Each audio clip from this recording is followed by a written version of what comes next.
Bien, reitero otra vez las buenas noches, dando inicio a esta clase del módulo quinto, referido a la materia de las resoluciones judiciales y el proceso de ejecución de las sentencias. Dándoles la bienvenida a todos ustedes, manifestarle la alegría que siento de haberme tomado en cuenta para poder participar en este módulo a través de la Universidad Domingo Savio, que muy gentilmente me han convocado, y no va a ser esta la única ni la última vez, porque ya en anteriores oportunidades también he participado en diversas actividades académicas con esta importante universidad del medio cruceño. Bien, para aclarar también algunas cosas, como lo venía diciendo, extra grabación, esta clase tiene una característica fundamental, que es la dialogación, el método de interacción entre docente, que viene a ser simplemente un capacitador o un replicador de ciertos conocimientos y de experiencias que se están teniendo en la actualidad en la aplicación de las normas del Código Procesal Civil. El que les habla, lo tienen ahí el nombre, Alberto Cayetano Borda Segerer. Yo actualmente ejerzo el cargo de juez público en lo civil y comercial en esta capital, y desarrollo este trabajo desde hace ya 20 años. Quiere decir que estos largos años me han dado ciertas experiencias y cierto posicionamiento en el interior del órgano judicial, y a la vez he tenido capacitaciones desde aproximadamente el año 2012 y antes también, pero del 2012 referido a la implementación y aplicación del Código Procesal Civil de la Ley 439. En tal sentido, la clase sobre resoluciones judiciales y ejecución de sentencia, aclarar que está ligada necesariamente a los medios de impugnación, porque de otra manera no se entendería cómo es que se debe aplicar y se debe aplicar el procedimiento, y se debe entender, por ejemplo, la función que cumple el órgano judicial en la función social y política dentro de la sociedad. Entonces voy a permitirme compartir esta pantalla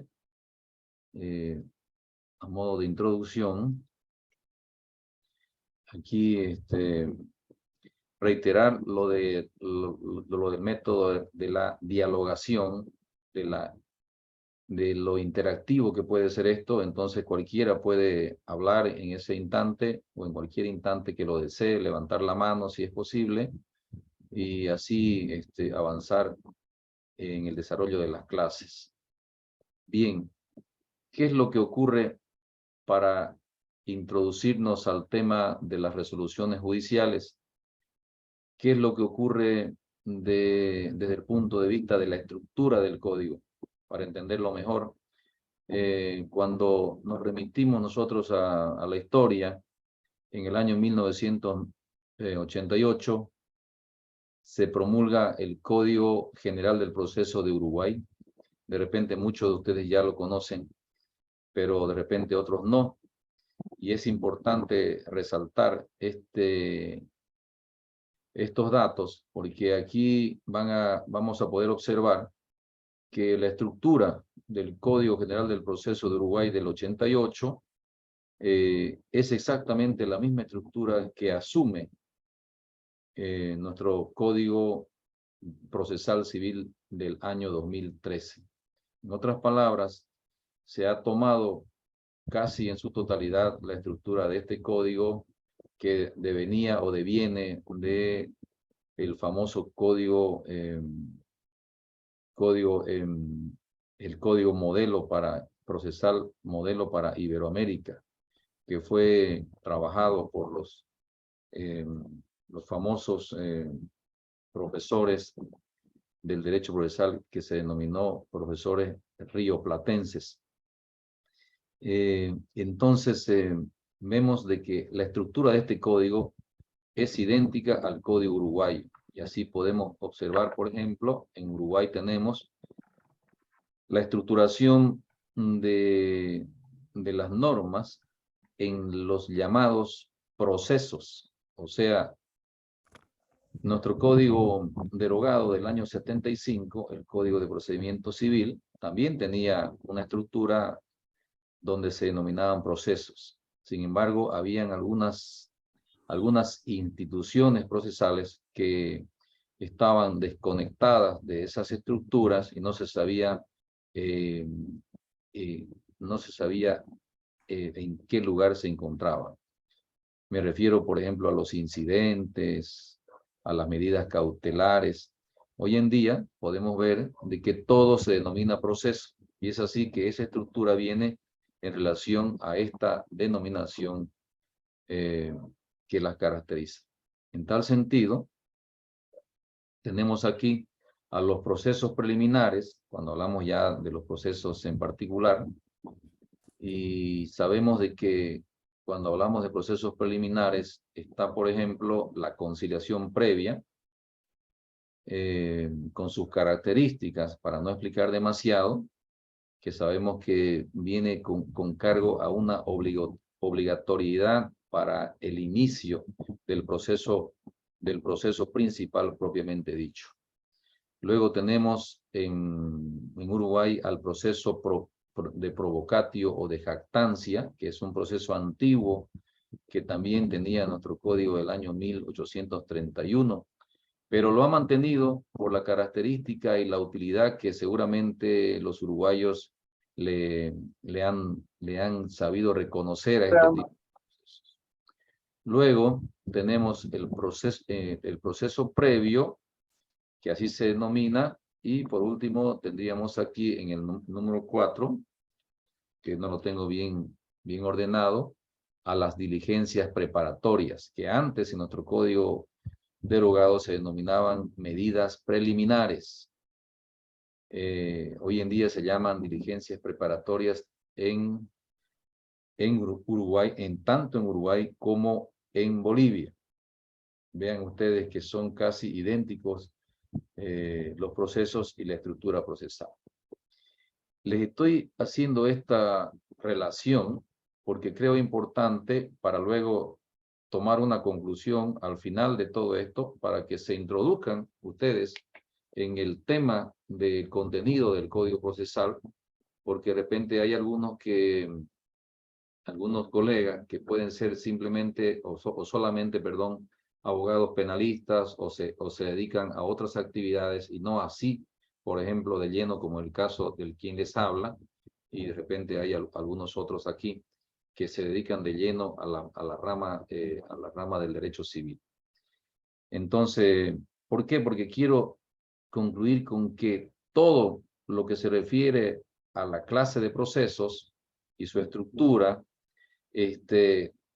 termina siempre, digamos, con decisiones que los jueces asumen, porque lo que hace al derecho de acción propiamente dicho es acudir ante un tribunal para que ante un tribunal o juez para que esta autoridad defina la situación de la petición de derecho que hace el accionante en la denominada pretensión procesal. ¿Y cómo se define? Adelante, Wildy. Estimado doctor, si bien ya usted nos ha mostrado, digamos, cómo lo plasma este tema de los procesos en Uruguay y Bolivia, Sí. hay algo que hemos aprendido en el sentido de que, por ejemplo, el proceso como ¿Ya? tal nace con la demanda y bueno, y ahí ya se comienza el proceso. Entonces, usted dentro de estos años de experiencia, ¿qué viene a ser la incorporación de la conciliación? Es un proceso, es parte de un proceso o es un procedimiento que se tiene que hacer previamente al proceso? Bueno, a ver, en definición, por ejemplo, y cuando estoy queriendo tratar de resaltar, por ejemplo, la importancia de la estructuración de los códigos de Uruguay y para no decir de los otros, por ejemplo, el de Costa Rica se parece casi exactamente a lo que era nuestro código de procedimiento civil que está derogado, ¿ya? La estructuración en procesos. ¿Por qué le llaman procesos?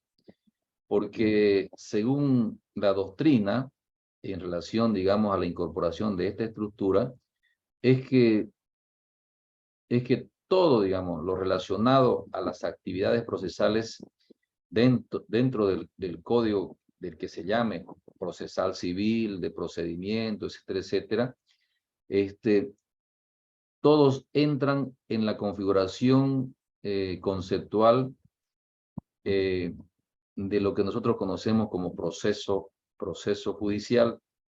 Quiere decir una serie ordenada de pasos que la ley establece para llegar a obtener un fin específico.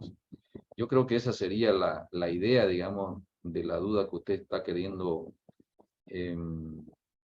presentar, y especialmente cuando hablamos de conciliación previa, es obvio que es un proceso, porque tiene pasos y porque tiene también resoluciones que dicta la autoridad judicial. Entonces, por eso es que se denomina procesos, salvo que alguien le quiera llamar, por ejemplo, una simple actividad, una actividad social de acercamiento, o como se llaman los MARS, que se llaman mecanismos o medios alternativos de solución de conflictos, que no deja de serlo, digamos, desde ese punto de vista. Pero desde el momento en que se incorporan al código como tal, se los ha venido a denominar como procesos preliminares, a diferencia de los llamados procesos principales, ¿no? Preliminar, que quiere decir pre, en latín, antes, y limine, antes de entrar al umbral de la puerta. Es decir, no se va a permitir la apertura del proceso principal mientras no se lleve adelante esto que se denomina el proceso preliminar. Tal es así, por ejemplo, las diligencias preparatorias, el reconocimiento de firma y otros procesos, otros procedimientos incursos en esas medidas preparatorias. Adelante, Wilde. Gracias, estimado doctor. Sí, lo que pasa es que, digamos, la doctrina, digamos, ¿no? Y algunos maestros son pues tácitos, ¿no? Al decir de que el proceso nace con la demanda. Y yo coincido con usted en el sentido de que la conciliación es parte del proceso, no necesariamente que nazca con la demanda, porque ya están las Así es. impugnaciones, ya está el hecho de hacer la citación para buscar una solución previa a un futuro proceso ya dentro de lo que ya encamina los procesos en materia civil. Entonces, según su conclusión, se encuadraría a los llamados procesos preliminares como están acá en estructura, ¿no es verdad? Sí, sí, sí, y creo que Bien, ya esa línea ortodoxa de decir proceso es cuando se inicia con la demanda, bueno, hay que respetarla, ¿no? Por algo está, digamos, ¿no? Pero la, también no hay que apartar ni disminuir lo otro.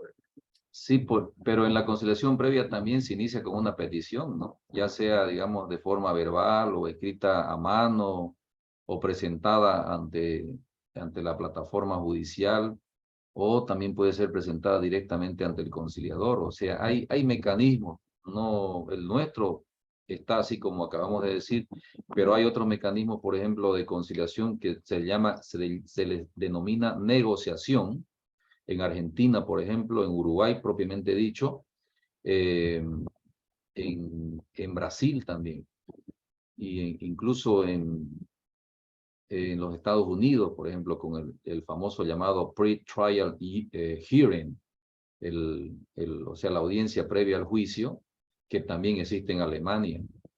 ¿Qué es lo que quiere decir? Que, por ejemplo, en Brasil y en Uruguay existen los llamados jueces conciliadores. Sin embargo, nosotros no sé cómo, no sé en qué momento decidimos que así debería ser el sistema de conciliación judicial, designar conciliadores judiciales.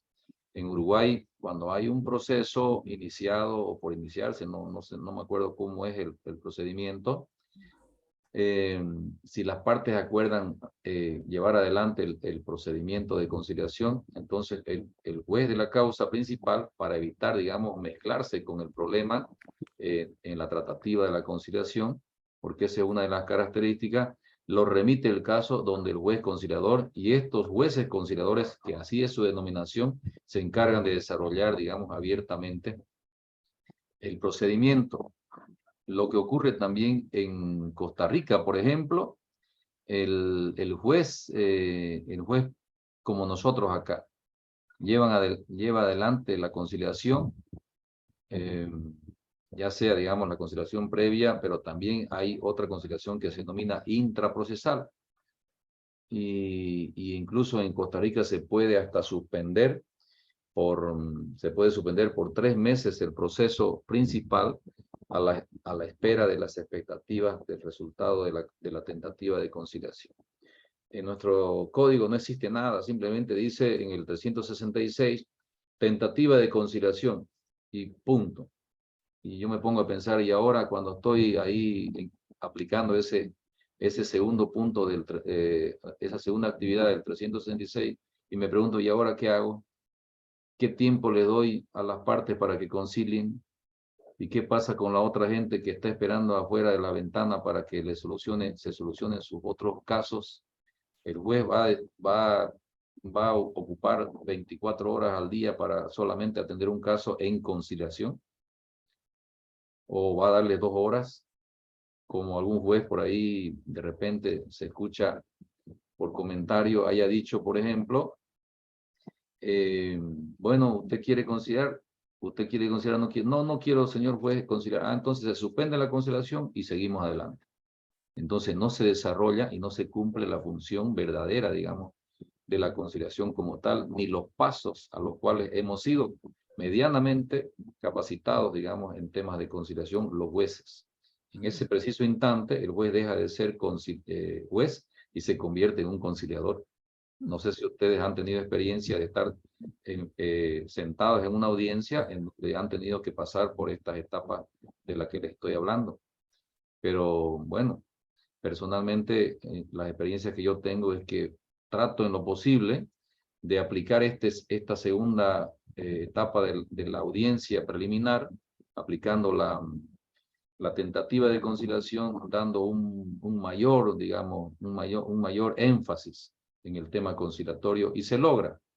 No en todas las situaciones, los casos, pero se obtienen resultados impresionantes.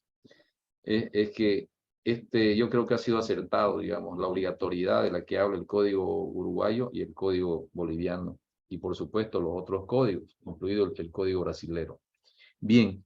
Buenas noches, doctor. Sí, Buenas adelante, noches. Francis. Buenas noches. Sí, habla de la conciliación como parte del proceso o como un proceso. En mi criterio no debería ser o no es como un proceso, porque más es una invitación a conciliar, porque no está obligado a asistir. Es cierto que tiene su formalismo de citación, de que hay un conciliador que se venga, pero si el otro pues le da su regalada apertura de audiencia. Sí, porque si le va a la regla no le afecta en nada, porque supuestamente, ¿no es verdad? Que todo lo hablado en audiencia de conciliación no debe afectar al proceso principal, ¿no es verdad? Si no fuera que hubiera conciliación. Para mí más es una invitación, ¿no? A una conciliación, que digan, a ver, ustedes, ¿cómo se llama? Porque si quiere viene, es como cuando uno va a una fiesta, pues no, le dan la invitación, si quiere va, si quiere no va, ¿no? Sí, pero no deja de ser un proceso. No, pero Porque es una invitación que... o sea, son normas estrictas, digamos, ordenadas, que le da a las partes los pasos necesarios para que se desarrolle esa actividad. Y además termina con una resolución. Y ahí es donde Sí, vamos a ver nosotros todos estos temas. Y ahí va la pregunta, por ejemplo, ¿qué clase de resolución es esa? ¿Es interlocutoria? ¿Es definitiva? ¿No? ¿Y cuál claro, es el efecto? ¿Cuál es el efecto que tiene esa resolución? es Adquiere calidad de cosa juzgada, es inapelable, o sea, cosas así que vienen con problemáticas, que es a lo que yo quiero, digamos, ingresar para ir analizando. Lo que estoy haciendo mire, aquí es simplemente diciendo de que el Código de Uruguay estructura en procesos, ¿ya? Lo mismo que hace nuestro código, independientemente de ver si es o no es, digamos, un proceso. ¿Entiendes, no?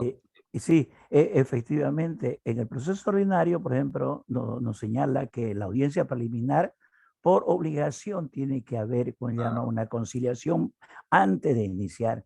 Pero claro, si ya viene de una audiencia preliminar, audiencia negativa, porque no hubo, va a volver el juez a insistir en la conciliación, o claro, ya va de ida preparado al proceso porque ya no conciliaron porque no querían claro. conciliar. Pero ya se cumplió el Por eso proceso digo, preliminar.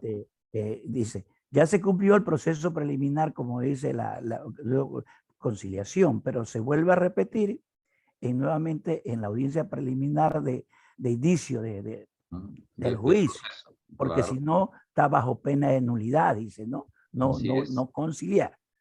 Entonces, así pero es. si en la primera no sea difícilmente que en la segunda. Yo Sí, pero siempre he dicho que las conciliaciones intraprocesales, ¿no? ¿Verdad?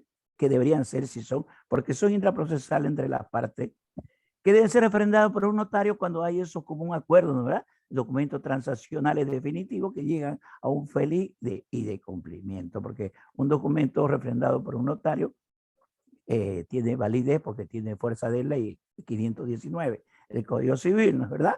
Porque entre las partes hacen fuerza de ley.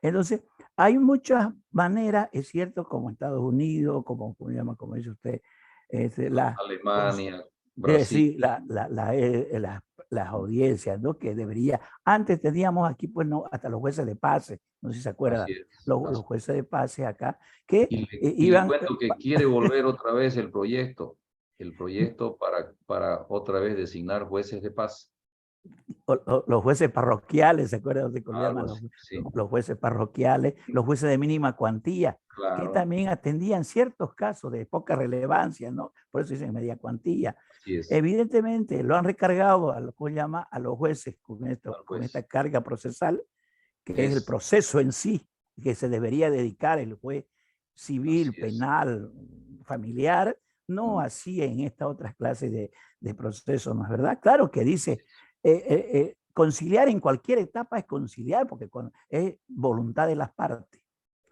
Y esas resoluciones, pues muchas veces la entendemos mal, ¿no es verdad? No, entonces, ¿no? Porque al adquirir, pues, un auto, ¿no es verdad? Ser Ujú. homologado por el juez, mire, usted tiene que ser homologado, Adquiere calidad de cosa juzgada cosa juzgada, dice, ¿no es verdad? y es Eh, ejecutable, y es y es ejecutable. ejecutable. Entonces, ahí evidentemente, pero muchos deberíamos darle énfasis a las conciliaciones intraprocesales y dar a que las partes con abogados, sin abogados sobre todo, ¿no? Que le guíen, que Mm, se junten y concilien, ¿no? Porque claro, sería lo ideal, lo ideal. es lo Pero lo que ideal. pasa es que la mentalidad de muchos juristas, muchos abogados, no, si voy allá no gano igual. Yo quiero ir al proceso, que gano más. Entonces, Está vamos bien, al está bien. pleito. Entonces, por ahí, a veces por cosas minúsculas, nos vamos a un proceso. Cuando Ya, puede desentrabarse en otras circunstancias, y porque se puede cobrar lo mismo, ¿no es verdad? Sí, correcto. depende de la habilidad. Es Bueno, así.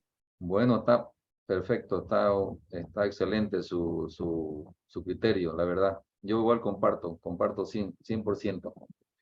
Bien, voy a continuar porque creo que no, así, si seguimos enfrascados en este tema de la conciliación, no vamos a terminar y el tema da para otras cosas que también son importantes y son más complejas todavía. Entonces, vean ustedes ya con lo que hemos tenido una pequeña interacción entre nosotros, ya hemos dado las ideas de que todo proceso requiere una resolución, ¿ya? en materia administrativa, en materia tributaria, en materia militar, policial, ¿qué se espera? Una resolución hasta el Tribunal Constitucional, ¿no es verdad? Y esta es la materia a la que nos vamos a abocar. Y por ejemplo, hablando de la conciliación previa, obvio que el juez dicta, según el artículo 296, dicta una resolución que tiene carácter definitivo, que bueno, eso lo tenía yo para preguntarle a ustedes, ponerle una tarea, decirle por escrito, a ver, en 5 minutos averigüen el artículo y díganme qué clase de resolución es. Pero todavía no vamos a entrar en eso hasta mientras no nos capacitemos un poco en el tema de la clase de resolución. Bien. Las diligencias preparatorias, por ejemplo, el reconocimiento judicial de la firma, ¿no es verdad? A veces nos oponemos directamente al llamado al reconocimiento, planteamos recursos, decimos que no queremos asistir, por último, venimos al despacho del juez y negamos la firma y decimos que no es nuestra firma a pesar que sabemos que es la firma, pero lo hacemos porque así tiene que ser, digamos, por alguna estrategia. Se lleva adelante un proceso incidental de verificación de la firma a través de un perito, después se dicta una resolución y ahí entonces estamos hablando de resoluciones judiciales. Y ahora nos preguntamos, ¿qué efecto tiene? O sea, ¿qué recurso le corresponde? ¿No? ¿Y qué pasa cuando se reconoce un documento en la vía judicial? ¿Es definitivo o es que puede rebatirse necesariamente en un proceso ordinario? O sea, problemas que siempre nacen, digamos, en la vida diaria, que todos los días vemos porque alguien dijo, cada caso es un caso. Nunca podemos equipararlo el uno con el otro, aunque se llame medida preliminar el procedimiento, ¿no es verdad? Luego vamos al proceso cautelar. Recordamos que en el Código en el Código de Procedimiento Civil del 75, las medidas cautelares estaban desconectadas, como lo es ahora también el Código del año 2014, que creo que entró en vigencia en el 2016 o 19 de Costa Rica. Interesante, yo quisiera que lo revisen todos los códigos, el Código de Costa Rica, para hacer comparaciones, digamos. Se parece bien a este código. Las medidas cautelares están también así como era antes, pero nosotros ahora en este código de Uruguay y en el de Bolivia que está aquí, fíjense, exactamente igual. Tenemos primero los procesos preliminares, después tenemos el proceso cautelar, que no se llaman procesos cautelares, porque las medidas cautelares son varias, pero el proceso es uno solo. ¿Qué es un proceso cautelar? Es como decía antes el doctor Wilde, decía, bueno, se cuestiona pues entonces que la conciliación previa no es un proceso porque no tiene una demanda. Yo diría al contrario, que sí tiene una demanda porque tiene una requisitoria escrita o verbal, puede ser, como se hacen las denuncias en materia penal, ¿no? O en la acción de libertad, por ejemplo, en materia constitucional. Usted puede hacerlo en una servilleta. Lo importante es que hay una requisitoria, hay algo que se denomina acción, la actio romana, que hace a ese derecho que se denomina derecho abstracto que tiene todo ciudadano para acudir ante un tribunal o ante un juez a pedir algo de su derecho, el reconocimiento de su derecho, y tiene una correlación directa con el principio denominado la tutela judicial efectiva. Por lo tanto, si hablamos de diligencias preparatorias, por ejemplo, vamos a ver qué pasa también. Tenemos que dictar resoluciones. Y ahí vienen las preguntas. ¿Qué ocurre si no comparece? Entonces dice, si no comparece, la ley dice, se declarará como suya la firma y el contenido del documento, etcétera, etcétera. Bueno, el efecto. ¿Se puede rebatir eso en otra vía? En la vía penal o en otra vía, es posible, de repente que sí. El proceso cautelar tiene también características, digamos, de ese concepto proceso en realidad, porque porque según el profesor César Villarroel Bustios, que ha sido uno de los proyectistas de este código, escuchándolo y leyendo sus trabajos escritos, él ha dicho de que en realidad existe un juzgamiento, digamos, existe lo que se llama una cognición. Y ahí viene, digamos, la idea de que todo proceso tiene un rango o un grado de mayor, media o mínima o menor cognición, que quiere decir es la apreciación, ¿no? La captación de todos los medios de probatorios que ingresan al proceso aportados por las partes, además de la conjugación de los fundamentos, de los hechos que se incorporan al caso. Entonces requieren que el juez, a partir de todos esos elementos, pueda absolver juzgando la causa.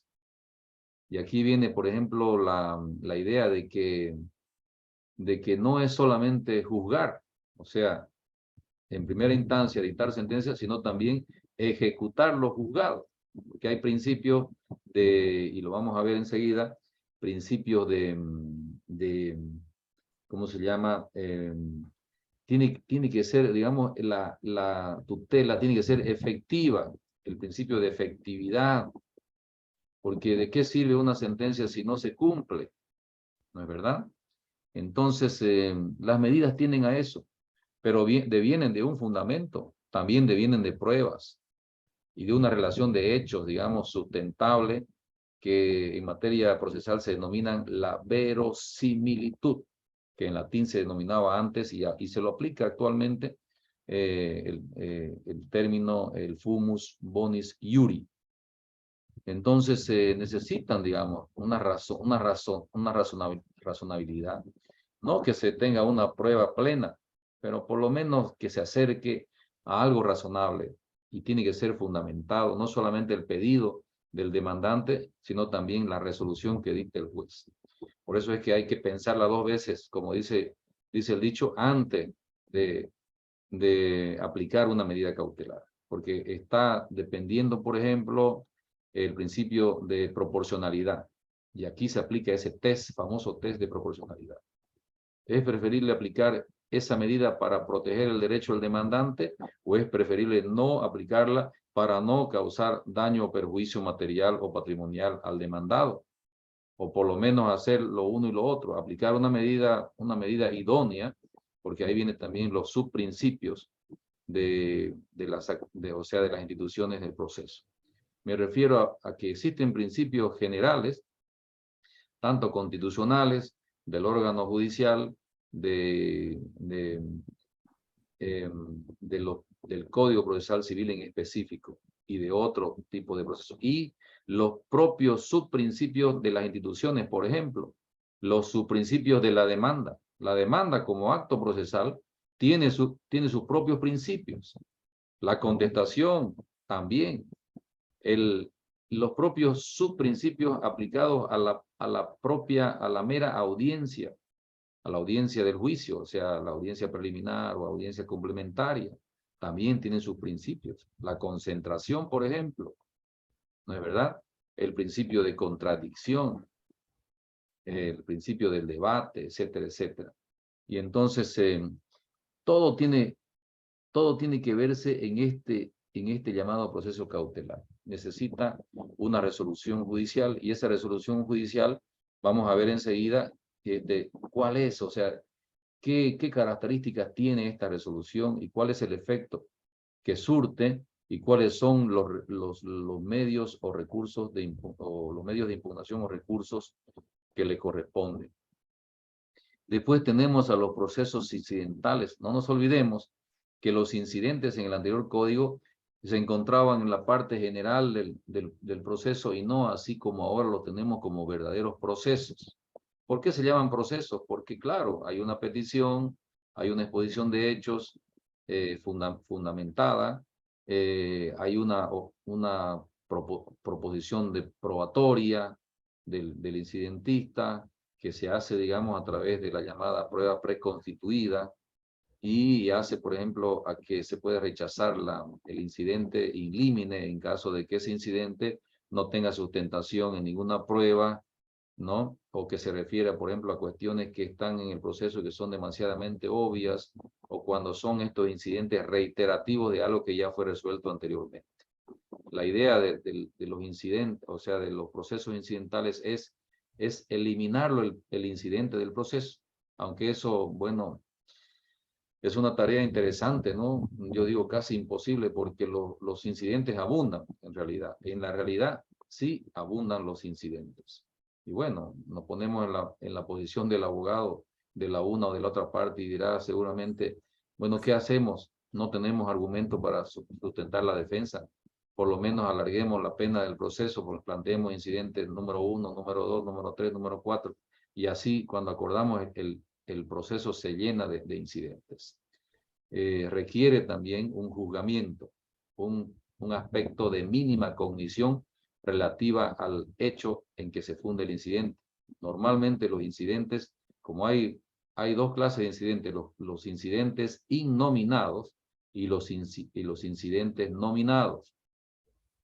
Entre esos, por ejemplo, entre estos incidentes nominados tenemos la acumulación de procesos, que así se llama en Uruguay, se llama acumulación de autos, y nosotros le llamamos solamente acumulación, que se refiere a que hay que acumular, digamos, si hay una demanda iniciada acá y existe otro en otro juzgado, pedimos que se acumule el de allá para este lado y lo traemos cuando hay una conexidad. Algunos dicen conexidad. Antes decíamos conexitud, no sé cuál será el término correcto, pero lo importante es que tiene que haber identidad de causa, objeto, personas, etcétera, etcétera, tal cual la excepción de litispendencia. Y luego tenemos la rendición de cuentas. Antes, en el código derogado, la rendición de cuentas era un proceso voluntario, pero siguiendo la línea del código uruguayo que está acá, tenemos la rendición de cuentas. ¿Por qué? Porque los uruguayos lo tenían la rendición de cuentas en su antiguo código de procedimiento civil del año 1871, no me acuerdo de qué año era ese antiguo código que tenían antes de este código del año 1988. La rendición de cuentas estaba dentro de los procesos incidentales, y algunos dicen que sí, la rendición de cuentas es un incidente, otros dicen que no lo es. Pero bueno, en fin, la idea es de que si hay rendición de cuentas, tiene un procedimiento de carácter incidental, se espera la postulación de la demanda, se corre traslado a la parte contraria, se contesta, se abre audiencia, se verifican las pruebas y se dicta una resolución para verificar si es que si esa persona, el demandado, está obligado a rendir cuentas o no. Luego vienen las tercerías e intervención de terceros. En Uruguay solamente se llaman tercerías. En nuestro código se les llama tercerías y se le agrega la intervención de terceros. Y bueno, aquí hay una problemática grandísima al respecto de cuál es la naturaleza de las tercerías y por qué se ha incorporado a las tercerías la llamada intervención de terceros. Menudo problema que el doctor Chuquimia, que seguramente ustedes se deben recordar, que fue un gran juez, digamos, de muchos años, creo que 30 años como juez aquí en Santa Cruz, y estuvo en Valencia realizando su trabajo de doctorado, y yo creo que fue, no estoy seguro si hay algún juez, me incluyo yo también, que tenga el grado de doctor aquí en Santa Cruz, y él logró obtuvo ese logro grandísimo para nosotros. Y escribió sobre el tema de las partes en el proceso. Tenía 2 libros, o los tiene, seguramente algunos de ustedes lo deben tener ahí en sus bibliotecas, y hablaban de estas problemáticas. Lo mismo que hacen dos autores cruceños, que ahorita no me recuerdo su nombre, que siempre hacen cuestionamientos al respecto. Bien, requieren, digamos, tramitación como procesos incidentales. Vaya uno a ver, digamos, de qué se trata la tramitación del incidente. Bueno, es simple. La demanda incidental, traslado, y si hay necesidad de pruebas, se abre una audiencia y ahí se resuelve el caso. Y si no hubiera necesidad de prueba, porque está todo en el expediente, el juez resuelve inmediatamente de forma escrita. Y también cuando hay en la audiencia preliminar, pueden haber incidentes relativos a la propia audiencia. Pero bueno, ese es otro tema que vamos a seguramente hablar en algún otro momento. Después vienen los procesos de conocimiento. Los procesos de conocimiento significa cognición.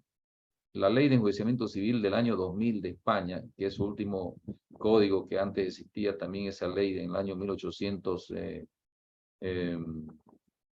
que era el año 1855, si no me equivoco, y después hubo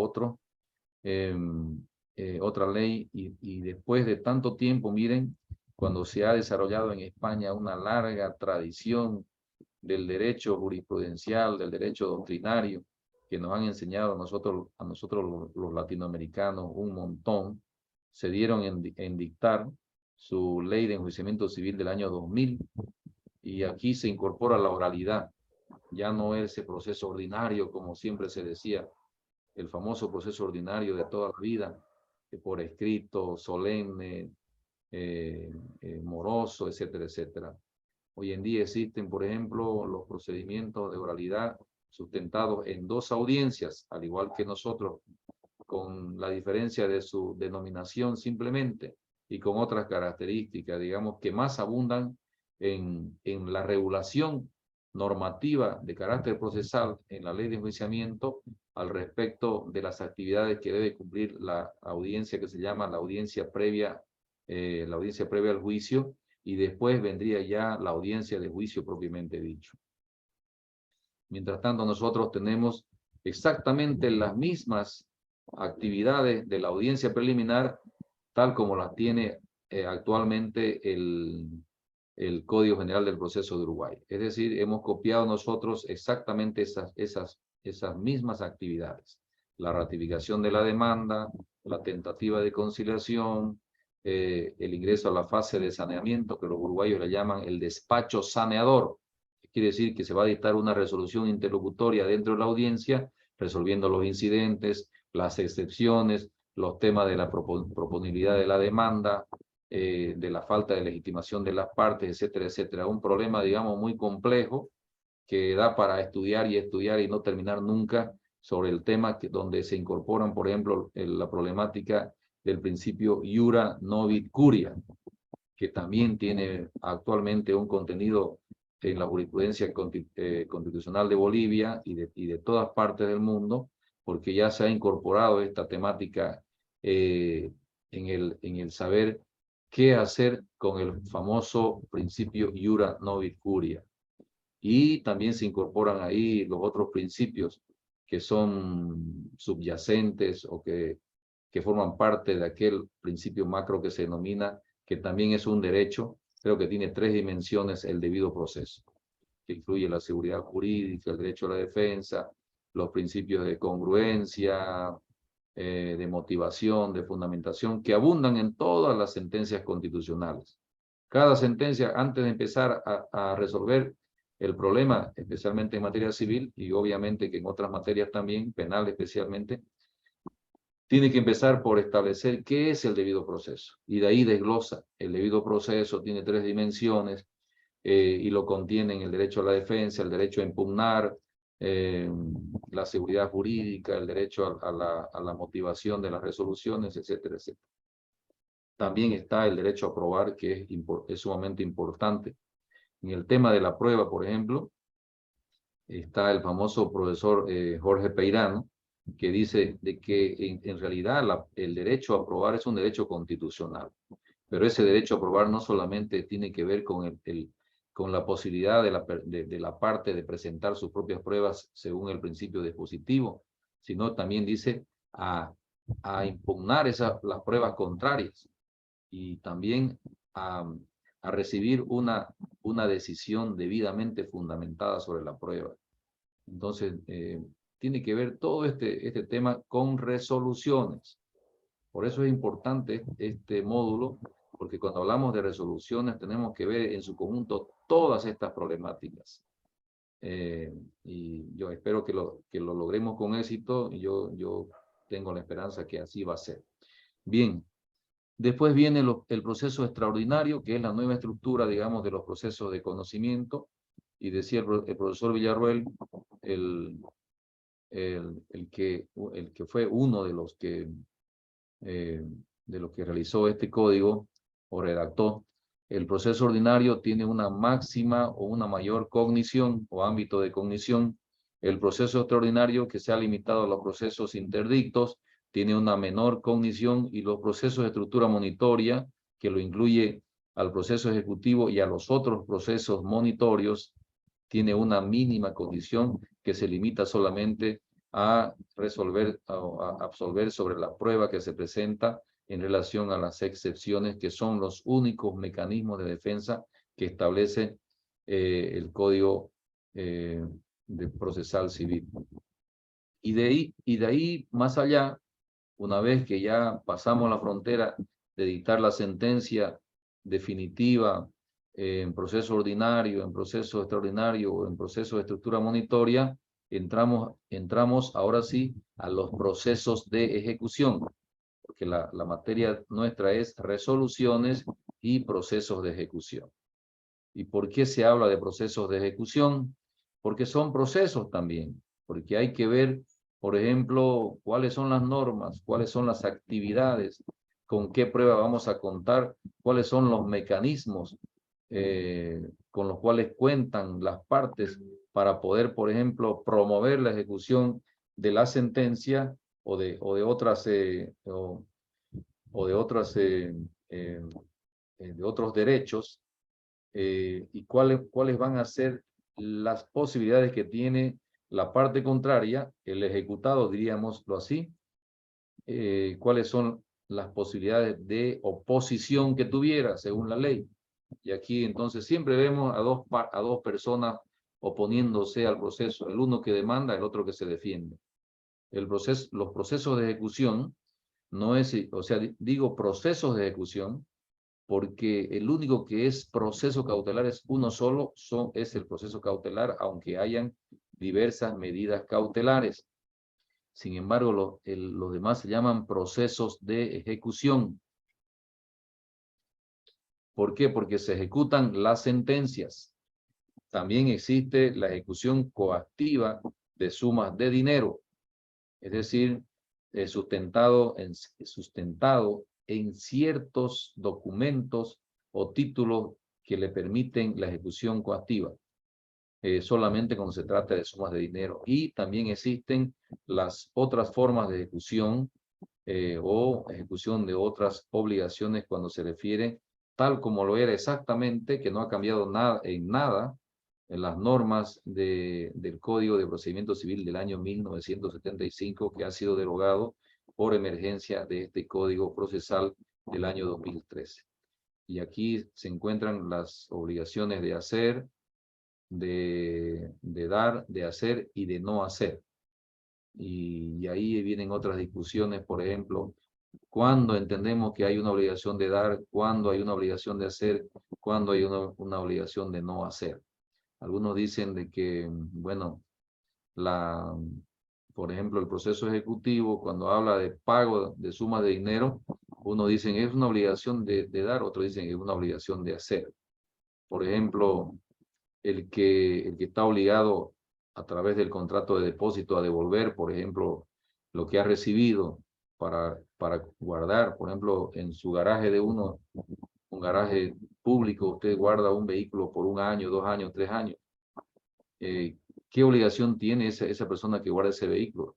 Si no tiene, por ejemplo, un techo que lo resguarde, el deterioro natural, digamos, del sol, de la lluvia, etcétera, etcétera. ¿Cómo lo va a devolver el vehículo? ¿Cómo ingresó al comienzo? ¿En qué fecha está obligado a devolverlo? Etcétera, etcétera. Entonces, ahí vienen las problemáticas de la ejecución. Y vamos a decir qué clase de obligación de dar, de hacer, de no hacer, etcétera, etcétera. Por ejemplo, aquel que construye una barda sobre un fondo que no le corresponde, y bueno, si es así, el juez dicta una sentencia y va a obligar a esa persona a derrumbar esa barda. Y ahí viene la pregunta, ¿y qué ocurre si no lo hace? Entonces la ley se encarga de darle la solución. a propósito de las resoluciones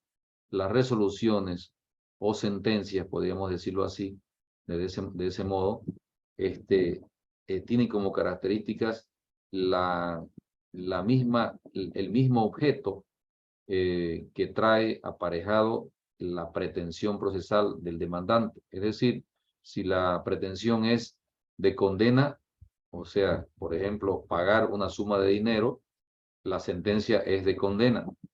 Si la pretensión, por ejemplo, es de nulidad, entonces una pretensión constitutiva donde se puede extinguir el derecho, por ejemplo, del demandado por efecto de la nulidad que se declare, y el juez tiene que dictar una sentencia constitutiva donde declara la nulidad del documento y en su emergencia la cancelación del título que estaba inscrito en el registro de derechos reales. Y aquí viene la aclaración que en la ley de enjuiciamiento civil, por ejemplo, a estos procesos de conocimiento le llaman procesos declarativos, porque según el criterio español, toda decisión de un juez declara algo, independientemente que a partir de esa declaración haga lo que tenga que hacer.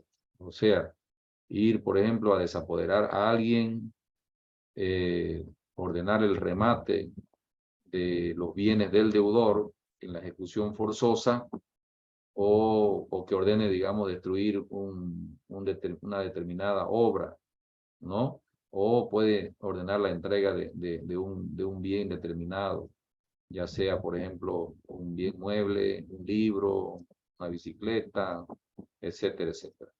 Entonces, más o menos así es que se puede entender este cuadro en el sentido de la estructura de los procesos que ha adoptado nuestro Código Procesal Civil, que ha sido exactamente tomado de la estructura del Código General del Proceso Uruguayo del año 1988.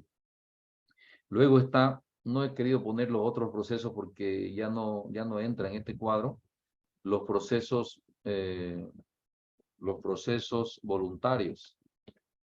Los procesos voluntarios, como lo eran en el anterior código derogado, se mantienen la mayoría simplemente con la característica de una mejor organización, una mayor claridad, digamos, en el sentido de los términos de oposición que ocurre cuando alguien, por ejemplo, se ve afectado con la demanda voluntaria, ya sea como vemos acá, en el proceso sucesorio, que normalmente siempre ocurren diversas oposiciones o clases de oposición que hacen, digamos, a que en el anterior proceso voluntario del código derogado se convertían estos procesos voluntarios más duros y más difíciles de resolver que el propio proceso ordinario.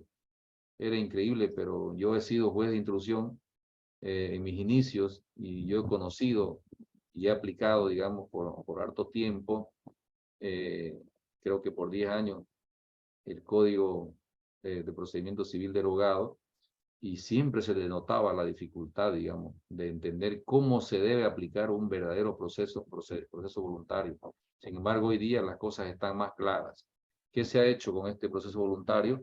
Se ha sacado la mayoría de las actividades y se las ha llevado a la vía administrativa, especialmente a la vía notarial. Cuando se habla, por ejemplo, de la declaratoria de la aceptación de la herencia de personas mayores, salvo, digamos, el caso de los menores, que tienen que volver otra vez a la vía judicial.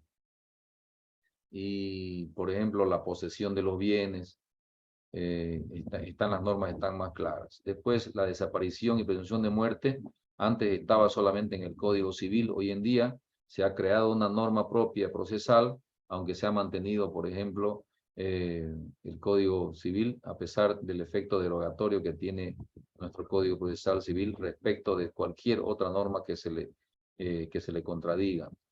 La mensura y deslinde. Este proceso se ha convertido en un proceso netamente administrativo, salvo que que cualquier ciudadano pueda iniciar la mensura y deslinde dentro del proceso ordinario. La oferta de pago y consignación, que existía como oferta y pago de consignación también en la vía voluntaria, que no ha cambiado en su característica. Después se ha incorporado este otro procedimiento de traducción de documento, que sí se desarrollaba por la práctica diaria, digamos, pero no se sabía de dónde nacía la potestad del juez para ordenar, por ejemplo, que alguien venga y traduzca un documento que venga de China, de los Estados Unidos, etcétera, etcétera. Y luego esto de la inscripción, de la modificación, de la cancelación o fusión de partida en el registro de derechos reales y de otros registros, que es una problemática que se desarrolla hoy en día entre, por ejemplo, las entidades administrativas, derechos reales, el CERESI, el órgano judicial y los distintos jueces juzgados civiles, en el sentido de que hay directrices del órgano judicial que dicen que todos los procedimientos administrativos deben ser rechazados de plano porque las competencias son netamente administrativas, y sin embargo hasta ahora seguimos, digamos, con la problemática de qué hacer cuando alguien se presenta ante el juzgado y dice: señor juez, pido que me ordene la inscripción del fallecimiento de mi abuela que murió en el año 1905. Y entonces el juez se pone a mirar y dice: bueno, ¿y yo qué hago ahora? ¿Dónde están las armas? ¿No están los mecanismos judiciales, legales para que yo agarre competencia sobre eso? O cuando le preguntan o le dicen al juez: señor juez, pido que me cambie el apellido segundo de mi madre en mi certificado de nacimiento, porque el CERESI me ha negado el derecho y me ha obligado a llevar adelante un proceso de primero el proceso administrativo, después una revocatoria y después un proceso jerárquico. 3 procedimientos para decirle lo mismo, de que tiene que irse a la vía judicial. Y viene a la vía judicial y el juez resuelve. Algunos lo llevan al proceso ordinario, otros lo mandan al proceso de familia, otros dictan auto definitivo, o no sé qué clase de auto será. Y porque, bueno, al final, si no hay otra salida, debe ser un auto definitivo. Directamente en el procedimiento voluntario, o sea, la demanda, se dicta la resolución. Hay otros procedimientos, digamos, de estos otros casos en el que, por ejemplo, para inscribir la defunción de una persona, hay que desarrollar un pequeño proceso incidental de verificación de pruebas. Por ejemplo, se puede ir a inspeccionar el cementerio donde está enterrada la persona, se puede pedir informe de los sepultureros, de las empresas que se dedican o de los administradores de los cementerios, y así sucesivamente. O se puede llamar a declaración testifical de los familiares de las personas involucradas y de testigos, otros, digamos, vecinos. La otra vez apareció un caso en que había una persona declarada muerta y sucede que estaba viva. O sea, y dicen: mire, tengo un certificado de defunción de mi padre y mi padre está vivo. Entonces la pregunta es: ¿qué hacer ante esas circunstancias? ¿O cómo hacer? ¿Qué resolución dictar? Cuando uno dicta una resolución, digamos, en relación a este tema, ordena que se inscriba, que se cancele, que se haga lo que tenga que hacerse en el registro, y el registrador o el director del CERESI se le ocurre presentar recurso de reposición contra la resolución del juez que le ordena inscribir. Y dice: señor juez, usted no tiene competencia. Usted no puede ordenarme lo que no tiene competencia. Y entonces otros preguntan: ¿acaso el administrador tiene posibilidad de objetar o de oponerse al cumplimiento de la resolución del juez? De repente alguno va a decir que sí tiene posibilidades de objetar o oponerse, pero otros pueden decir que no. Y sin embargo así está ocurriendo. Entonces, y no existe más que 2 abogados en el CERESI, que el uno abogado es el que resuelve el recurso de revocatoria, y el otro es el que resuelve el recurso jerárquico. Son 2 abogados que resuelven el caso para todo Santa Cruz, de todas las provincias. No se desconcentran, por ejemplo, facultades administrativas para que en Camiri, en San José, en Buenavista, los registros civiles desarrollen, o sea, su sus centros de registro desarrollen este tipo de procedimientos, de manera que la gente tiene que venir a Santa Cruz a hacer cola en el Ceresi, esperar a que lleve adelante el primer procedimiento, y eso es una tarea muy ardua para el abogado, es muy duro para saber cuál va a ser el resultado. Entonces, todo lo que yo le estoy exponiendo aquí está involucrando a las resoluciones judiciales. Eso es lo que yo quiero centrar y que ustedes lo entiendan desde ese punto de vista. Que una resolución necesita de muchas ideas, de muchas inteligencias, ¿no es verdad? La importancia que existe en el procedimiento cuando hablamos de las resoluciones, porque en otras palabras, no existiría proceso si no existe una resolución judicial. Adelante, Francisco. Gracias, gracias. Evidentemente, esa es una situación que ha cambiado con el nuevo Código Procesal Civil. Anteriormente, usted si se acuerda, con el antiguo, cuando se tramitaban todas estas clases de proceso, inclusive ciertas situaciones administrativas, otras pocas judiciales, estos procesos voluntarios, se tenía que notificar al Ministerio Público, ¿se acuerda? Porque el Ministerio Público, defensor del Estado, tenía que tomar cartas en el asunto. Y más que decidir, pero tenía una opinión, ¿no verdad? Certera, si correspondía o no, es donde se afianzaba el juez, ¿no verdad? Si es que daba. Por ejemplo, como si volvemos al anterior, teníamos hasta fiscales de sala, ¿no es verdad? Para las resoluciones de amparo, aunque su voto no valía nada, pero estaban ahí para dar una opinión. Había un fiscal, sí. Había un fiscal de sala para las acciones de amparo constitucional. Pero parece que éramos muy jóvenes todavía nosotros. En esos tiempos. Yo me acuerdo todavía porque estaba el doctor Céspedes, el finado, ¿no ves? Dito Céspedes, claro. Y el doctor Medina, pues había una fiscal de sala, yo me acuerdo, para unas acciones, habeas corpus, no es acciones de libertad, para los habeas corpus. Y como que en otros procesos, como por ejemplo en eso de los certificados de nacimiento, porque en realidad es el Estado que le tiene que otorgar pues una identificación, ¿no es verdad? Como dice el Código Civil. Todo el mundo tiene derecho a la identidad, y la Constitución también lo respalda. Entonces, ¿quién se tendría que notificar? A un fiscal, al Estado. O sea, el juez es Estado, sabemos que el juez es Estado porque con su resolución va a causar Estado. Por eso que se va a dirimir una situación. Entonces, volviendo al anterior, mire usted, ahora ya no. Es la única que se notifica, mire usted, cuando se acuerda de las aceptaciones o las declaratorias de heredero, notifica la renta, nada más, por los impuestos. No porque si era legal o no era legal, lo que le importaba eran los impuestos para llevar el control. Pero a ver, yo le hago una pregunta. ¿Usted está de acuerdo que en un proceso voluntario que involucra, por ejemplo, al tema de inscripción de derechos reales o involucra al tema de inscripción de una partida de nacimiento o de defunción o un cambio de alguna letra, etcétera, en el Ceresi, necesariamente tiene que ordenarse, o sea, el juez, ordenarse la citación al registrador de derechos reales o al director del Ceresi? Bueno, en ciertas circunstancias, en el caso de derechos reales, no todas deberían notificarse, ¿no es verdad?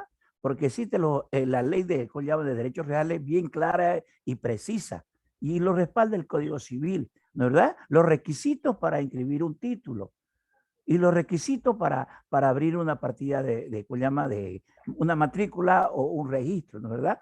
La única, mire usted, yo he visto ahorita las que son el levantamiento por prescripción o caducidad de las anotaciones preventivas, que eso se notifica a derechos reales en estos momentos. ¿Para qué? Para ver pero como está caducado, solamente mero formalismo, ¿no es verdad? Mero formalismo. ¿Se notifica antes de resolver el juez? Antes de resolver el juez, ¿no es verdad? Los derechos reales para levantar una anotación preventiva. ¿Cuál sería la respuesta del registrador en ese caso? Bueno, debería responder, pero en estos casos nunca responde, pues nunca. Solamente... No, pero ¿cuál debería ser la respuesta? ¿O qué debería responder? Bueno, en este caso debería ser automática, ni siquiera tendría que ir al juez, porque ya está caducado. El juez administrativamente debería eliminar esa anotación preventiva. No esperar que el juez tome cartas en el asunto. El Porque registrador de derechos reales debería de oficio a la petición del usuario, ¿no? o de oficio, ¿no es verdad? Como Mm. están haciendo los procesos ordinarios que llevan un control para la inactividad, ¿no? Previo informe para proceder con la inactividad. Para la extinción. En el caso, ¿cómo se llama? De los registros civiles. Evidentemente usted tocó, me acuerdo, yo iba y se sacaba la cruz, la foto al nicho, ¿no es verdad? Se acompañaba, se sacaba toda y hay otra cosa importante. Se debería acompañar, ¿cómo se llama? El certificado de cuidado de autismo, porque siempre lo bautizan y todas las iglesias tienen, creo que un poco más ordenado y tenían una fe de bautismo para establecer si era. Hoy día se hace eso. Hoy día se sí, exige se tiene que hacer, sí. Porque hay que verificar. ¿Cuál es la clave, digamos, de toda actividad del juez? Es la verificación exhaustiva de los hechos, ¿no? Porque si no peca, digamos, de ordenar una resolución que puede afectar derechos de terceros, incluido el cuidado, digamos, de terceros para llamarlos al proceso para que declaren o digan lo que tengan que hacer, especialmente con cargo al derecho de oposición. Bien. Mire, ¿Hasta qué hora es la clase? Creo que hasta las 10 o hasta las 9, hasta las 10 creo que sí. Hasta las 10, bueno, ya tenemos entonces. Mire usted, continuemos doctor, porque está bonita nuestra hoy día conversación. hemos tocado con el Cerezo un tema idéntico, doctor.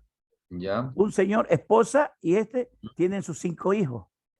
Y cuando van a sacar una descendencia, le aparece otros 2 hijos. Otros hijos, con las mismas mujeres. ¿No?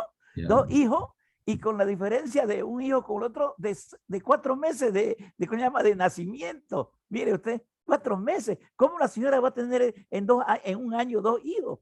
Y solamente que fuera con diferentes mujeres. Por eso es que el juez sí, en el caso de las certificaciones o registro civil, debería hacer así para que certifique que esa persona no tiene, o hay un anónimo, no tiene certificado para poder emitir una resolución. Claro, pero a título de certificación simplemente, pero no a título de parte. No, pues, o sea, certificación solamente, no de parte. No de parte. A eso iba mi pregunta. O sea, normalmente si yo demando, por ejemplo, la inscripción de un fallecimiento, el juez dice previo cítese al director del CERECI, o sea, como para esperar que conteste, ¿no? O sea, yo me refiero al elemento legitimación como parte en el proceso, más o menos en ese sentido. Bien, vamos a continuar solamente a modo de ejemplo en la diligencia preparatoria del artículo 305. Seguramente la mayoría de ustedes ya conoce por demás, digamos, esta institución que se llama diligencias preparatorias, y además seguramente por su experiencia ya han desarrollado muchos procedimientos. Pero veamos, ¿por qué es importante la resolución judicial en todos los procesos del Código Procesal Civil? Porque las diligencias preparatorias están dentro de los procesos preliminares. ¿Para qué sirve? Y lo dice bien claro el 305, ¿para qué sirve una diligencia preparatoria? Como su nombre lo dice, para preparar el proceso principal. Caso que no podamos contar con, por ejemplo, el nombre del demandado. Caso que no podamos contar con un documento que va a servir para la formulación necesaria de la demanda. Caso, por ejemplo, que requiramos la exhibición, como aquí está, la exhibición de algún bien que va a ser objeto de la pretensión, como por ejemplo los bienes, o sea, los muebles, por ejemplo, en una división y partición de bienes, si un heredero se queda con los bienes, las joyas, el dinero, o se queda con los muebles, o con algún ganado, etcétera, etcétera, entonces se requiere que se haga la correlativa exhibición de esos bienes. También de los testamentos. Hay alguien que dice, ayer vino alguien y me dice, ¿sabe qué pasa? Que mi hermana se le llevó a Estados Unidos todos los títulos de la casa de la mamá, y también los testimonios de herencia de su abuelo, etcétera, etcétera. Y así sucesivamente. También se puede, por ejemplo, nombrar defensor ad litem, que quiere decir para el proceso. En caso de desaparición, por ejemplo, de la persona, cuando no sabemos dónde está.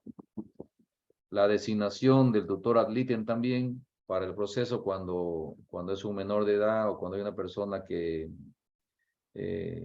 digamos que médicamente es demostrable que no tiene capacidad, ¿no?, para el ejercicio de sus actos civiles.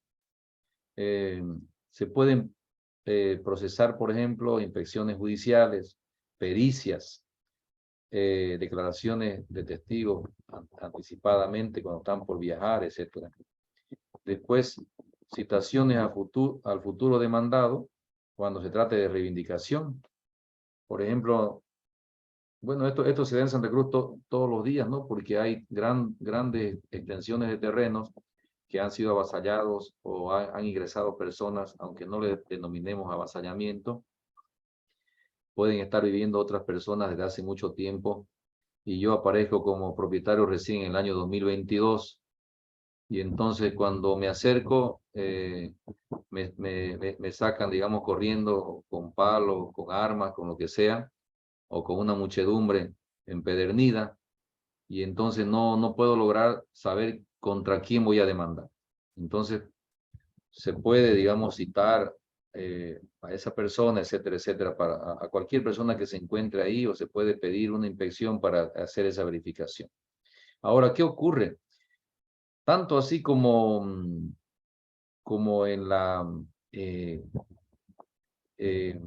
en el proceso cautelar, se puede oponer, digamos, a la medida la parte. Aquí en el tema de las medidas de las diligencias preparatorias, tenemos, por ejemplo, y en los procesos voluntarios igual, el término oposición. Y aquí dice bien clarito el 308, esto es sumamente importante, porque aquí está la clave, digamos, del entendimiento de la estructura propia del proceso preliminar de diligencia preparatoria. Nos preguntamos, yo demando, ¿es posible que la parte demandada se pueda oponer? Sí, es posible que se pueda oponer. Y entonces lo dice bien claro el 308. La parte contra quien se pidiere la medida podrá oponerse a esta en el plazo de 5 días. Pasados los 5 días ya no puede oponerse.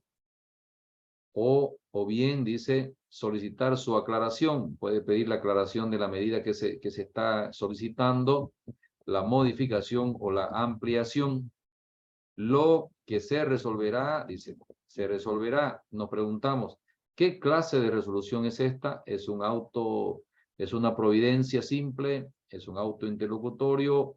¿O es un auto definitivo? Esa es la problemática a la que nos vamos a enfrascar nosotros en el inicio de esta clase y hasta el final. Y de ahí vamos de repente a salir expertos en estos temas, aunque con muchas dudas que más que aciertos. ¿Bien? ¿Y cuál es la característica? Lo que se resolverá, dice, sin recurso ulterior. Por eso en el 179 de la Constitución Política del Estado, ahí tenemos los principios. Y uno de esos principios que contiene es el derecho o el principio de impugnación de las resoluciones judiciales. En otras palabras, como dije al comienzo de esta clase, el debido proceso está contenido no solamente por el derecho a la defensa, por la seguridad jurídica, por el derecho de la prueba, sino también está contenido por el derecho a la impugnación. Pero todo derecho, como que está sometido el procedimiento civil al principio dispositivo, todo derecho, o sea, está protegido constitucionalmente y también por las leyes, pero todo derecho también tiene no un grado de absolutismo, sino también de relatividad, en el sentido de que hay a un principio general, hay otro principio que se le puede oponer. Por ejemplo, está al derecho a la defensa, está también en su contra, está el derecho a la, el principio a la convalidación del acto. O sea, nadie puede, como decía en latín, hace mucho tiempo se hablaba y ahora muchos ya hemos aprendido estos términos en latín y se usan en las resoluciones, en los argumentos, escritos de abogados. Dice, nemo auditur propriam turpitudinem allegans, que quiere decir, a nadie se le puede ni se le debe escuchar su alegato sobre un hecho de su propia torpeza. Y se usa, por ejemplo, para rechazar las acciones de amparo y acciones de libertad cuando han existido actos consentidos.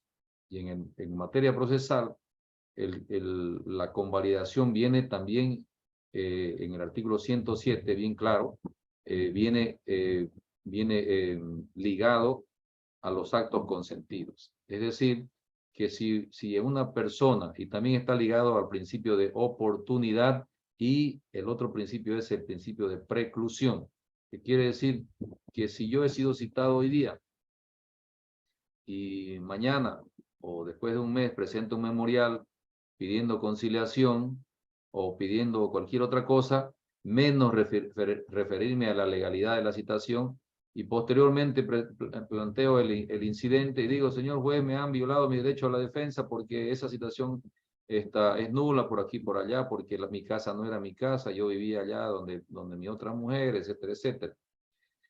En ese sentido, ahí viene la aplicación pura del principio de convalidación.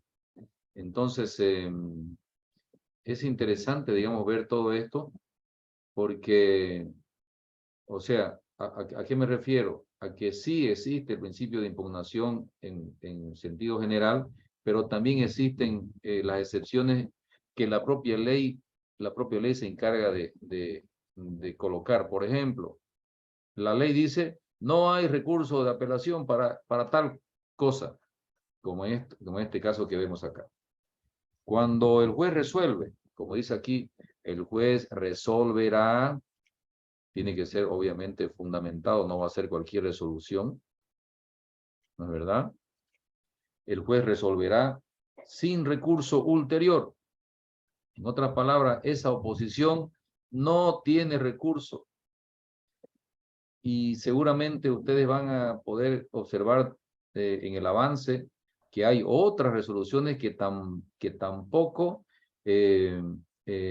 admiten recurso o impugnación. Por ejemplo, la resolución que dicta el juez aprobando la conciliación previa cuando las partes hayan acordado la misma ante el conciliador judicial. Esa resolución carece de derecho de impugnación y el Tribunal Constitucional ya lo ha ratificado ello. Y luego, en ningún caso se podrá plantear excepciones, incidentes, las que deben rechazarse de plano y se reservan para el proceso principal. Y normalmente cuando hay, por ejemplo, medidas preliminares, siempre hay tendencia a decir, señor juez, pido la nulidad de su auto de admisión porque el demandante carece de personería, ¿no? Y así sucesivamente. Pido la nulidad porque no tiene derecho de pedir, porque en realidad el contrato del que habla, ese contrato yo no lo suscribí, porque fue mi esposa, porque fue mi representante o el representante de la empresa. O sea, se oponen sin fundamento, digamos, al fondo de la causa cuando se sabe que eso está supeditado o está deferido para el proceso principal.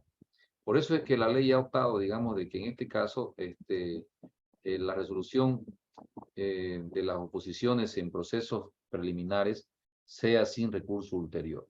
Y tampoco se pueden plantear excepciones e incidentes, etcétera, que tienen que rechazarse.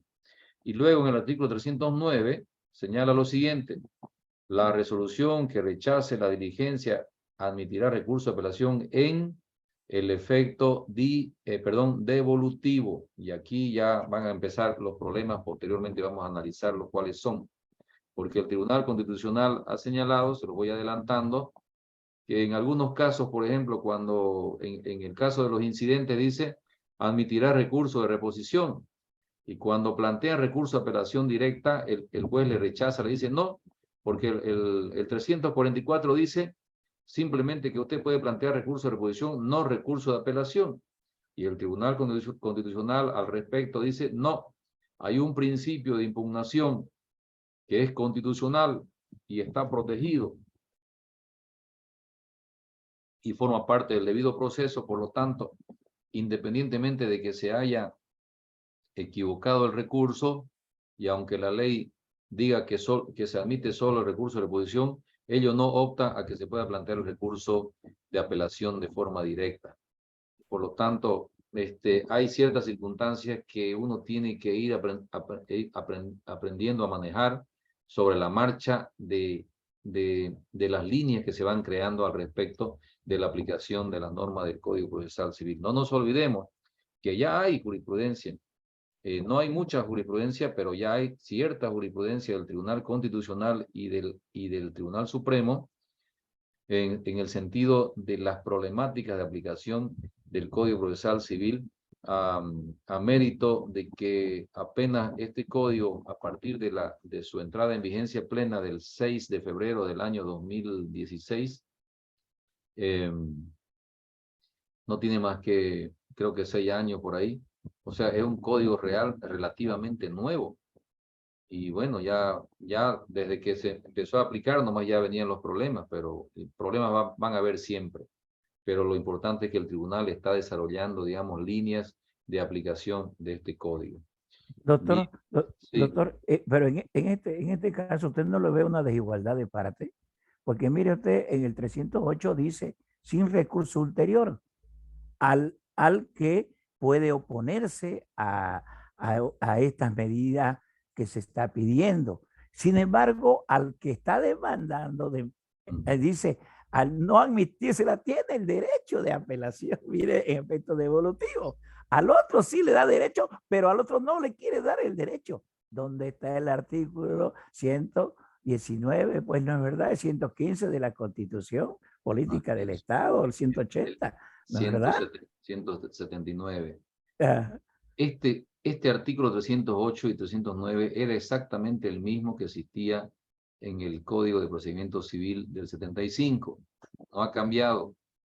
Pero hay una razón interesante acá, en esta contradicción de la que usted habla. En realidad, es posible ver una contradicción, pero en realidad parece que no existe tal contradicción. Porque, a ver, póngase en el caso de que usted demande en proceso ordinario directamente una reivindicación y el juez, en un auto motivado, fundamentado, le rechaza la demanda aplicando el artículo 113, numeral segundo. ¿Por qué? Con cargo a la posible improponibilidad de la demanda. Entonces, esa resolución también el código se ha encargado de ponerle un recurso, ¿entiende? Y le dice que cuando esa resolución es así, entonces opera el recurso de apelación en el efecto, creo que es suspensivo porque ahí se acaba el proceso, ¿entiende? O sea, lo mismo ocurre acá, que si yo demando una diligencia preliminar, preparatoria, y el juez me rechaza, es lo mismo. Me está rechazando mi demanda, por lo tanto tengo que apelar. Solamente que aquí, este efecto devolutivo, según que lo vamos a ver más después, este efecto devolutivo se aplica a procesos, a toda la clase de procesos que no es el proceso ordinario. No sé si me dejo entender. Claro, los monitorios principalmente. No, todos los procesos, todos. Y solo el único que tiene, digamos, efecto suspensivo es el proceso ordinario. 260, artículo 260. ¿Ya? Entonces, todas estas problemáticas son las que nos hacen, digamos, nos hacen inteligentes a nosotros los abogados. Nos hacen, digamos, ver esa diferencia como la suya, contradicción, ¿sí? o no, ¿no? Efecto devolutivo, efecto suspensivo, o cuándo aplicar el efecto diferido, más o menos en ese sentido. O sea que, bueno, para eso estamos en esta clase, para ir viendo cada una de esas situaciones. Hasta Hay donde otro, doctor, hay otro también, porque cuando se resuelve la inactividad procesal, el que solicita en la vía incidental una inactividad procesal y la juez le rechaza, esa sale rechazada, como se llama, improbado el incidente, ¿no es verdad? Sí. Hay una apelación, dice, uno dice en efecto suspensivo o en efecto, dice cuando se rechazara, ¿no es verdad? Cuando se declarara probada el incidente. Va al El suspensivo. incidente, la parte afectada podrá apelar, ¿no es verdad? Sí. Podrá apelar. En ¿En el qué efecto efecto? suspensivo. En efecto. Suspensivo. Porque Ya. lo suspende el procedimiento. O sea, se acaba el proceso, por eso. En cambio, si la rechaza el recurso, continúa el proceso. Entonces, Por eso, si lo rechaza el recurso y el que se le rechazó el recurso apela, el efecto que se le tiene que dar es el devolutivo, no el suspensivo, porque le ha rechazado él, ¿no es verdad? Así es. Porque hay jueces sí que están aplicando hay jueces, le digo que están aplicando lo suspensivo y lo paralizan el proceso. Claro, pero es cuando se lo declara probado el incidente. No, me ha pasado a mí que lo ha rechazado el incidente, pero lo ha puesto en efecto. Pero por eso, cuando lleguemos a ese tema, y yo tengo ya el cuadro para analizarlo, o sea, vamos a hacerlo ordenadamente, uno tras otro. En este momento estoy haciendo un ejemplo nada más. Un ejemplo, ¿ya? ¿Ya? Es un ejemplo para que nos metamos dentro de lo que queremos, digamos, explicar acá. Que hay que razonar en el sentido de la importancia que tienen las resoluciones judiciales, porque conlleva el derecho de impugnación. Y yo me pregunto, si yo soy el abogado perdidoso, ¿qué puede, o sea, en qué medida me puede afectar la resolución del juez? ¿O cómo es que yo voy a observar o analizar esa resolución? ¿Dentro de qué parámetros? O sea, verificar, por ejemplo, si el juez no hizo una valoración adecuada de la prueba, si el juez no aplicó adecuadamente el procedimiento en el llamado iura novit curia, porque no resolvió la pretensión 1 o 2 o 3 adecuadamente, etcétera. Y ver si, por ejemplo, aplicó un adecuado fundamento o una adecuada motivación para resolver la causa, aplicó jurisprudencia constitucional vinculante para el caso, etcétera, etcétera. Entonces, es importante, digamos, que entendamos qué es verdaderamente una resolución judicial, cuál es su contenido, cuáles son los requisitos que tiene una resolución judicial, para a partir de ahí también analizar cuál va a ser la actitud que vamos a desarrollar de ahí en adelante, ya sea cuál va a ser la resolución, el mecanismo de impugnación que vamos a plantear y bajo qué ciencia o bajo qué fundamento lo vamos a hacer. Adelante, Jesús Renato, que ha levantado la mano.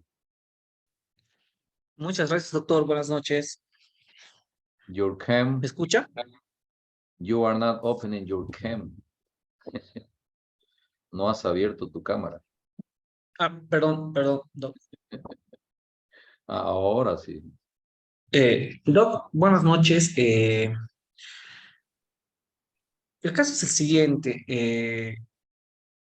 Una persona demanda reconocimiento, medida preliminar de reconocimiento de firmas y rúbricas y la juez cita y todo, ¿no?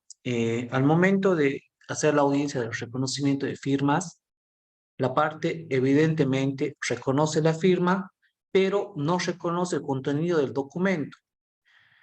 Refiere que ella ha firmado, bueno, es un abogado, ¿no? El que demanda la medida preparatoria, que ella era su abogado de confianza y que ella había firmado hojas en blanco. Sí, entiendo. Y que en la hoja en blanco firmada, él ha impreso un documento de préstamo de dinero.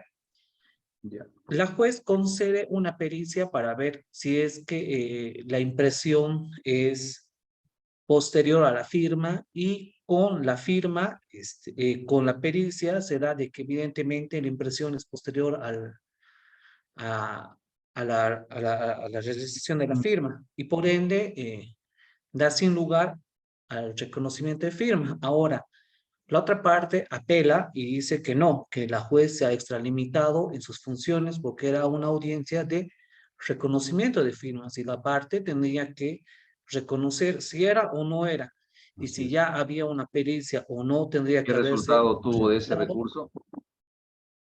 Aún no ha llegado el recurso, está en sala. ¿Y cuál es su opinión?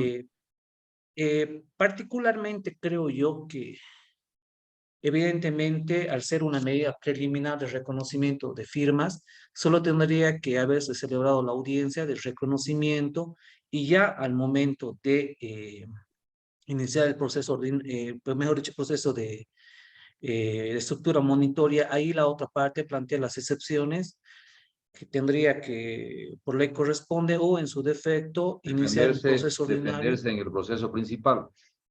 Exacto. Ya, pero otra pregunta. Si esa persona fue, o sea, compareció ante el juez y declaró que la firma era suya, ¿no es verdad? Exacto.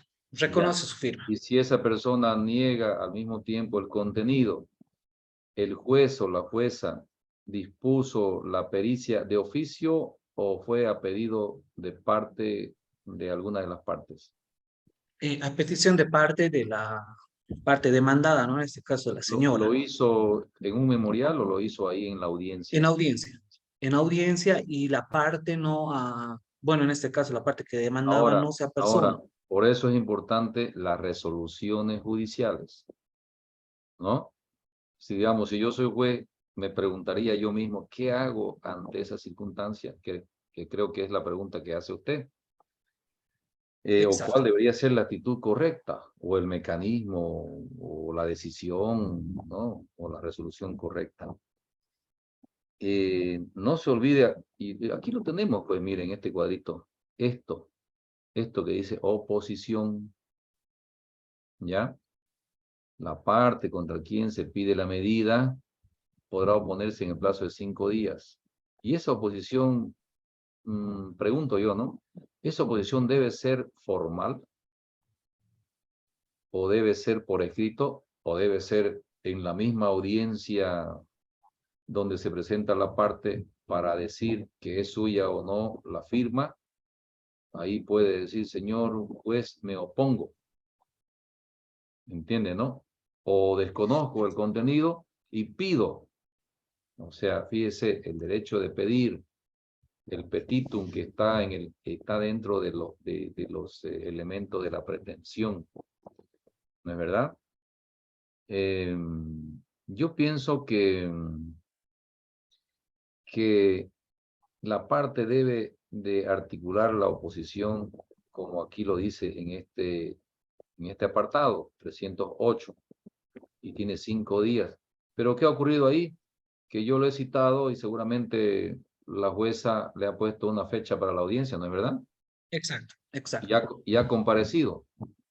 Exacto. Entonces, si ha Han pasado comparecido, ya los 5 días. está cumpliendo con su deber que el juez le manda y le ordena a comparecer. Por lo tanto, está cumpliendo con el procedimiento. Bien clarito lo dice el 306, cuando dice, dice, ¿no? El reconocimiento de firmas y rúbricas. Tenía razón de repente el apelante al decir, bueno, no distorsionemos el procedimiento. ¿Por qué? Porque en realidad, cuando en el 306, cuando dice, emplazada la persona, si no concurriere, se tendrá por reconocida las firmas, ¿ya? Ahí se cumple, digamos. Y la efectividad del documento.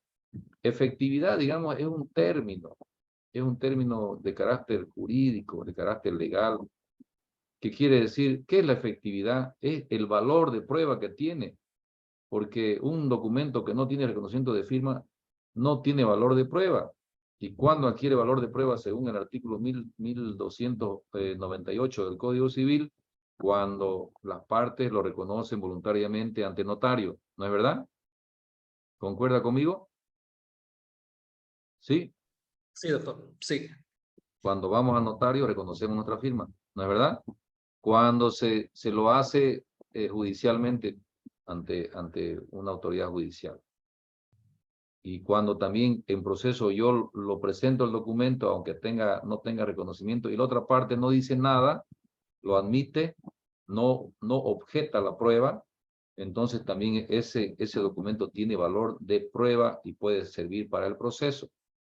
Por lo tanto, digamos, no puedo opinar en el sentido de que se hizo bien, mal, por no afectar, digamos, yo aquí en público y siendo grabada esta conversación, para decir que una jueza o un juez hizo mal, ¿entiendes, no? Sí. O si lo hizo bien o mal. Simplemente que esas serían las consideraciones. Se llama a comparecer y comparece, reconoce o no reconoce. Ahora, dice acá, y si no concurre, se tendrá por reconocida la firma y la efectividad, y también si concurre y si da respuestas evasivas. Ahora, y si el emplazado niega la firma, que en este caso no lo negó, ¿no? No, no lo niega. Reconoce, pero desconoce el contenido. Y si niega, no dice si niega el contenido. El contenido es para el proceso principal. Por ejemplo, el contenido, ¿qué es? Que yo debo $100,000, que voy a pagarlo en un año, que voy a pagarlo en cuota. Ese es el contenido. Eso está sometido, como usted lo dijo, para el proceso principal, para que planteen excepciones de falta de fuerza ejecutiva, si fuera un proceso ejecutivo de cobro de dinero, ¿ya? Y todavía más dicen, y si niegan, ahí sí recién el juez incorpora el incidente que se denomina incidente de verificación de la firma, digamos, a través de la práctica pericial en la vía incidental, y lo dice claramente, se crea un proceso incidental sobre este proceso preliminar.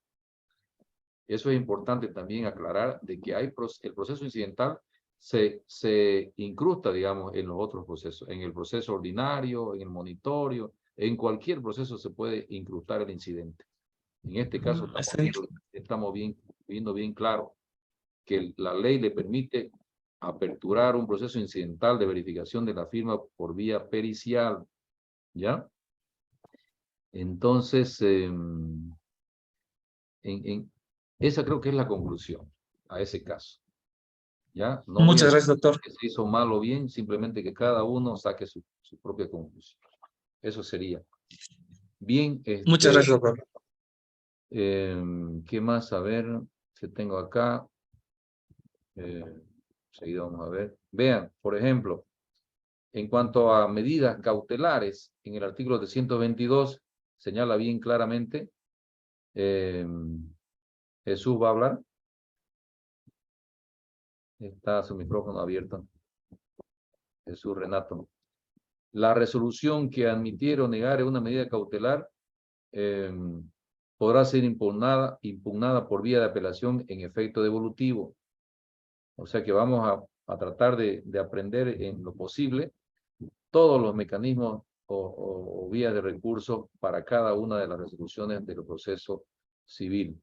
Bien, y en el caso de los recursos incidentales también, las resoluciones que resuelven incidentes admitirán recurso de reposición con alternativa de apelación, que es lo que yo hablé hace rato en relación a esa sentencia constitucional, que la vamos a colocar acá para que podamos ver cuál ha sido el motivo y el fundamento del Tribunal Constitucional por el cual ha señalado que sí se puede plantear apelación en la vía directa, independientemente de lo que dice este artículo 344.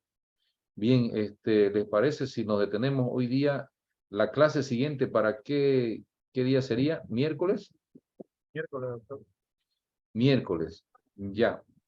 Yo le voy a, como son hartos días, yo les voy a pasar luego un pequeño trabajo para que cada uno lo realice, pero de forma personal, no copiado del uno y del otro. Háganlo a manera de aprender personalmente, porque es interesante, es importante, porque uno va a la audiencia o uno abre el proceso, lo hace como abogado de forma particular, no lo hace con su compañero, a no ser que sean compañeros los dos de la misma oficina, pero se trata de que el aprendizaje tiene que ser personal. ¿Ya? Yo posiblemente mañana les voy a pasar al que se llama a la plataforma o al WhatsApp, les voy a pasar un pequeño trabajo para que veamos y veamos algunas características de lo que hemos avanzado hoy día. ¿Ok?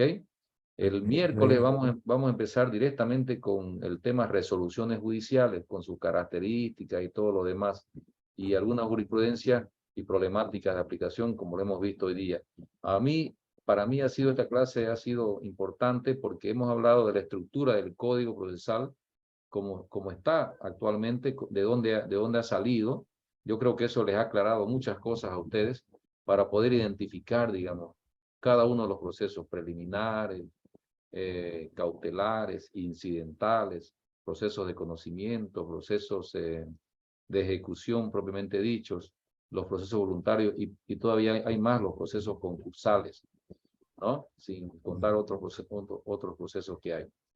Entonces, y estas ideas nos ha hecho introducirnos a la materia, cuáles son las resoluciones judiciales, por supuesto, los mecanismos de impugnación, y luego vamos a terminar al final con la ejecución de las sentencias. Bien, entonces yo los dejo por ahora, que tengan un excelente viernes, que descansen y que les vaya bien este fin de semana, pero les pediría que si el trabajo que les voy a dar es fácil, sencillo, pero no lo dejen para última hora, trabajenlo inmediatamente y háganlo a conciencia, ¿ya? Porque va a ser calificable. Muchas gracias, que les vaya bien. Doctor, no se olvide la sentencia que iba a colocar constitucional. Por eso, pero yo lo voy a ir colocando en cuanto vamos avanzando. Ah, ya. Ya. Las que vamos a colocar acá, ahí la vamos a ir avanzando. ¿Ok? La tarea se va a subir ahí, ¿no? A la plataforma. Por eso, voy a ver si la subo a la plataforma o se lo paso directamente al WhatsApp. ¿Ya? Ah, ya, listo. ¿Listo? Ya, que les vaya bien. Ok. Un abrazo, ya. Chao, chao. Ya, hasta luego, hasta luego.